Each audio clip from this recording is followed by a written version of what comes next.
Hello everyone. मागच्या live ट्रेडिंगमध्ये मी सांगितले होते की मी वापरलेले इंडिकेटर्स एक एक करून एक्सप्लेन करणार आहे. तर त्यातलं पहिलं इंडिकेटर आहे VWAP.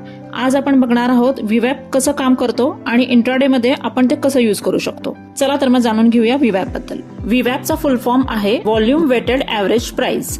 हा इंडिकेटर इंट्राडे ट्रेडिंग साठी खूप वाईडली यूज होणारा आणि वर्सटाईल टूल आहे. VWAP मुळे ट्रेडर्सला हे समजतं की पर्टिक्युलर स्टॉक मध्ये प्राइस आणि व्हॉल्यूमच्या आधारावर किती डिमांड आहे.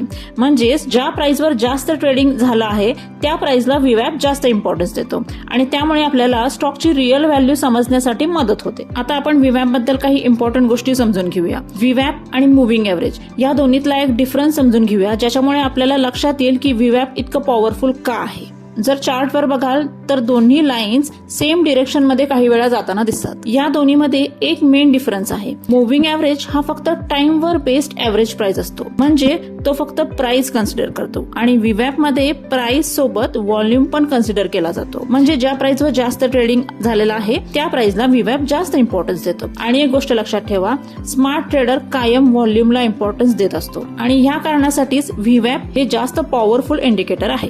VWAP मधील ह्या दोन पॉइंट्स लक्षात ठेवणं एकदम गरजेचं आहे. पॉइंट नंबर 1, VWAP हा फक्त तिथेच काम करतो जिथे व्हॉल्यूम अवेलेबल असतो. म्हणून जर VWAP निफ्टी किंवा बँक निफ्टी इंडेक्स चार्टवर लावला तर तो दिसणार नाही, कारण इंडेक्सच्या चार्टमध्ये व्हॉल्यूम नसतो. पण जर तुम्ही निफ्टी फ्युचर्स किंवा बँक निफ्टी फ्युचर्सवर VWAP लावला तर तो क्लिअरली दिसेल.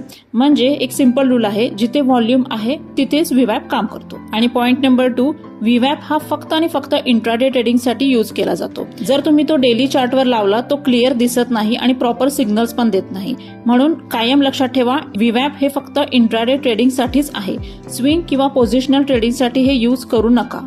चला आता बघूया की इंट्राडे ट्रेडिंग साठी VWAP कोणत्या टाइम फ्रेमवर यूज करायचा. तुम्ही VWAP 1 मिनिट ते 15 मिनिट टाइम फ्रेमवर यूज करू शकता. जरी 30 मिनिट टाइम फ्रेम किंवा 1 आवर चार्टवर VWAP दिसत असेल तरी इंट्राडे ट्रेडिंग साठी हे टाइम फ्रेम तितके इफेक्टिव्ह काम करत नाहीत. म्हणून बेस्ट प्रॅक्टिस म्हणजे 1 मिनिट ते 15 मिनिट टाइम फ्रेमवर यूज करा.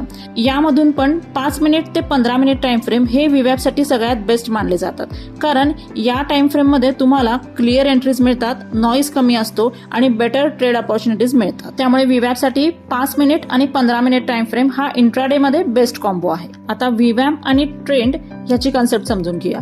ट्रॅडिशनली आपण VWAP असा यूज करतो की प्राइस VWAPच्या वर असेल तर बुलिश सिग्नल आणि प्राइस VWAPच्या खाली असेल तर बेरिश सिग्नल. पण जर तुम्ही चार्ट बरोबर ऑब्झर्व केलात तर तुम्हाला लक्षात येईल की VWAP खूप वेळेला रॉंग सिग्नल्स देतो. असं का होतं? कारण आपण ट्रेंडच्या अपोजिट ट्रेड करत असतो. किती पण इंडिकेटर यूज करा, पण सगळ्यात पहिला हायर टाइम फ्रेमवर ट्रेंड चेक करा. जर ट्रेंड अप ट्रेंड असेल तर फक्त लॉंग ट्रेड्स घ्या. शॉर्ट सिग्नल मिळाले तरी इग्नोर करा. आणि जर ट्रेंड डाऊन ट्रेंड असेल तर फक्त शॉर्ट ट्रेड्स घ्या. बाय सिग्नल्स अवॉइड करा. हा गोल्डन रूल कायम लक्षात ठेवा. ट्रेंडच्या अपोजिट कधीही ट्रेड घेऊ नका. VWAP सिग्नल पेक्षा ट्रेंड जास्त पॉवरफुल आहे. नेहमीच ट्रेंड सोबत ट्रेड करा. आता बघूया VWAPचा वापर करून ट्रेडिंग कसं करायचं.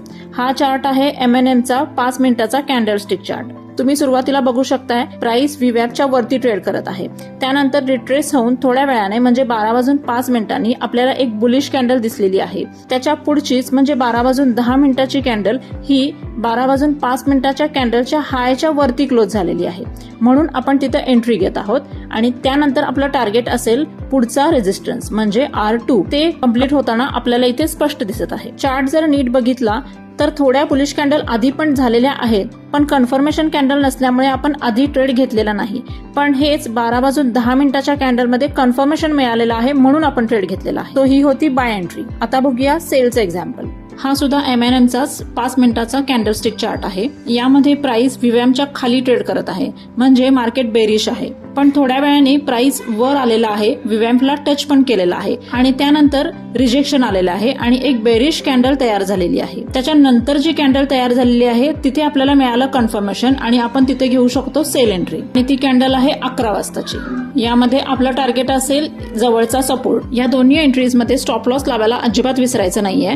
जर बाय एंट्री असेल तर स्टॉप लॉस असेल VWAPच्या थोडंसं खाली आणि जर सेल एंट्री असेल तर स्टॉप लॉस असेल VWAPच्या थोडंसं वरती. पण स्टॉप स्टॉप लॉस कंपल्सरी लावायचाच आहे. तर हा होता VWAPचा complete basic to practical use. जर तुम्हाला हा व्हिडिओ युजफुल वाटला असेल तर लाईक करा आणि अशा ट्रेडिंग रिलेटेड प्रॅक्टिकल कंटेंटसाठी चॅनलला सबस्क्राईब करा. पुढच्या व्हिडिओमध्ये आपण आणखीन एका इंडिकेटर बद्दल डिटेल माहिती घेणार आहोत, ते मिस करू नका. Thank you for watching the video.